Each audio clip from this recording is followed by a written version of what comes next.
we were about, I don't know, we were always a day away from bankruptcy.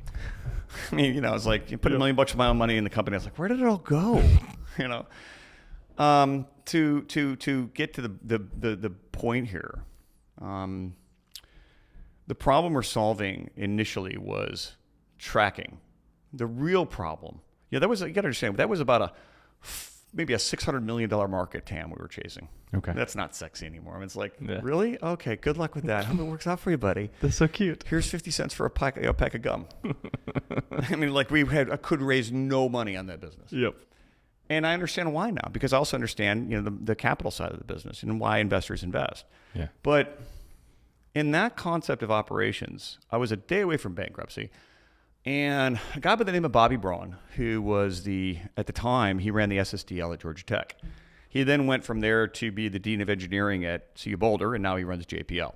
Nice. And Bobby was a great guy to us. I still owe him a lot. But I called Bobby up, and I think I was like running away from the repo man at that time. And like literally, there's a tow truck behind me. I'm like, oh my God, they're taking my car. Oh, no. So at any rate, I'm literally, you know, freaking out, thinking my business is going to go bad, and I had some friends and family money in there, and I was like, oh my God, everyone's going to be pissed off at me. I'm never going to get invited back to Christmas. You know, so I could take my toys apart. So I call Bobby, and I was like, Bobby, you got some time? And he's like, yeah, what's up?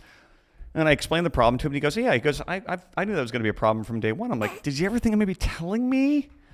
So he said, listen, JPL has some really cool technology that you could license and use as a stepping stone to solve this problem. And it was lasers, and he explained it to me. I was like, okay, cool. Sounds neat. Lasers in space. Lasers, you know.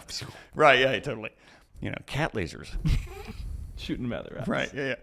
So he introduced me to some folks at JPL, Indrani Grayshik. She was the program manager for the technology we licensed. Okay.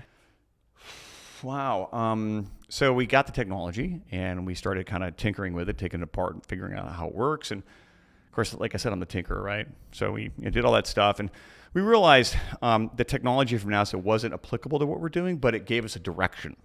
Okay. All right. And so I basically got the technology package from JPL on they gave us a free look at it before we licensed it. And I got that on a Thursday, and I said, if by Monday morning I think we can solve the problem, I won't bankrupt the company. And so the problem we pivoted to was from being a data collector and creator to being a data transporter, right? And the telecommunications thing wasn't even a thought in my mind at the point. Okay. But what it was we pivoted from solving that problem to actually being able to solve that problem, but more importantly, prevent all the other companies that were behind us from going bankrupt like we almost did.